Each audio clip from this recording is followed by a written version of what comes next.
All right, my friends, the last video of the day, and then I've got a Buck Hunter cabinet to put together that I'm going to be reviewing for you guys, so stay tuned for that. Welcome back to Unqualified Critics, and if you decide you enjoy this video, please hit that thumbs up button.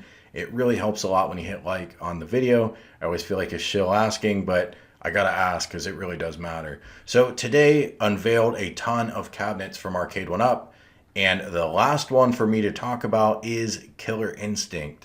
This cabinet looks amazing. Now the design is not finalized. I have a couple things I do hope that they fix, and I will get back to that. But we can see we've got that nice coin door, which seems to be available on all of these cabinets going forward. We've got a great looking marquee. The way that marquee is seated on the cabinet is fantastic and looks very authentic.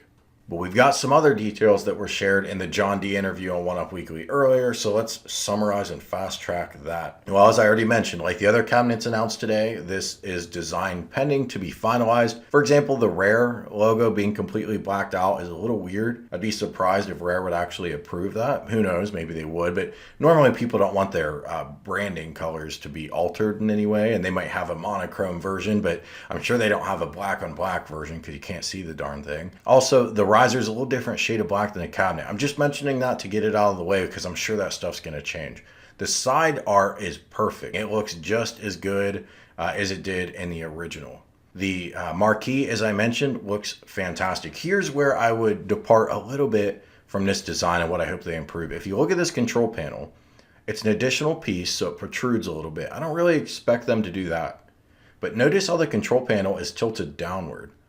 Well, Arcade1up could do that. You know where they've done that before? The Golden Tee cabinet had a downward tilted panel. Just recreate that. That'd be perfect. Just a couple degrees of downward slope and you're in the game. If you did that, I think you got a pretty much perfect design here. I do like the Killer Instinct on the front. This is normally dead space on Arcade1up, so it's nice to see that added.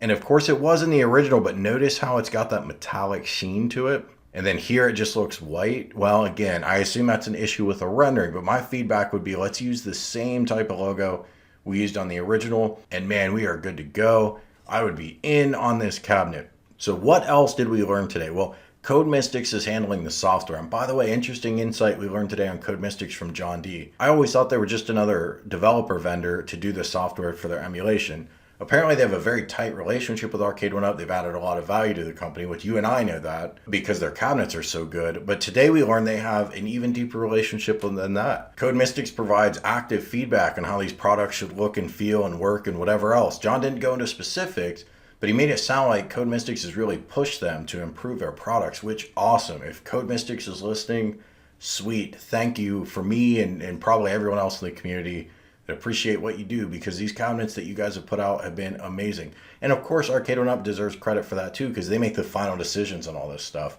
So very good news all around. It sounds like adjustable difficulty settings will be available. Ralph on the stream made a point, if you're gonna do these fighting games, you gotta do adjustable difficulty. I completely agree. Not a lot of people can play these fighting games on max difficulty. I certainly cannot. So having that be adjustable is super crucial. It also will have online play, which I'm thrilled for. All these fighting games going forward ought to have online play. Great news. Now let's look at the games list, because the games list is interesting. We get Killer Instinct, but we get Killer Instinct 2. We also get Battletoads, and it does specify here, the arcade version of Battletoads, which that was actually my first thought was, is this the arcade version? Lo and behold, it's printed on their site, so thank God for that.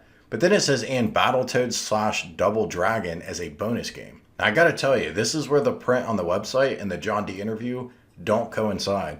In that interview, they talked about this like having Double Dragon and some other variant of Battletoads. That's what I thought I heard at least. But that is not what this is. Battletoads / Double Dragon is literally the name of a game. It's Battletoads / Double Dragon. I had to look that up. I thought it was Battletoads and Double Dragon. That's what I've always called this game. I never knew it actually just has a slash in the middle.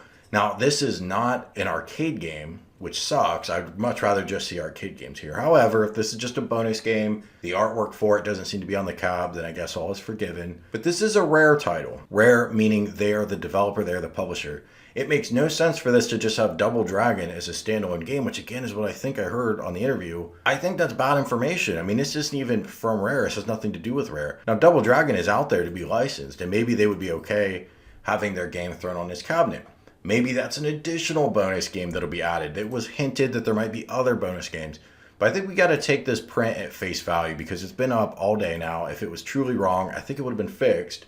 We're getting Killer Instinct 1 and 2, Battletoads Arcade, and then Battletoads / Double Dragon. Thanks so much for watching, guys. I want to hear from you what you think the most exciting Arcade1up announcement was today. There's a lot in here. I mean, this is kind of an enthusiast dream. I think a lot of times they've announced cabinets that are really appealing to the mass market buyer, but this is pretty hot stuff for enthusiasts. Dragon's Lair, huge enthusiast title. X-Men really is both. I think enthusiasts wanted a 4-player X-Men cab, but certainly that has huge mass market appeal. Killer Instinct, enthusiast all day. Retro Street Fighter cabinet, for sure enthusiast. Looking good. I'm certainly very eager to see when these drop, to see when we get them, what kind of pricing we're looking at. But let me know what you think. If you haven't subscribed already, please do. I'm going to have that Big Buck Hunter review coming soon. Thanks again for watching, guys, and sticking with me today through these videos. I'll talk to you soon. Hey, consider hitting that join button to support the channel, and thanks so much for watching.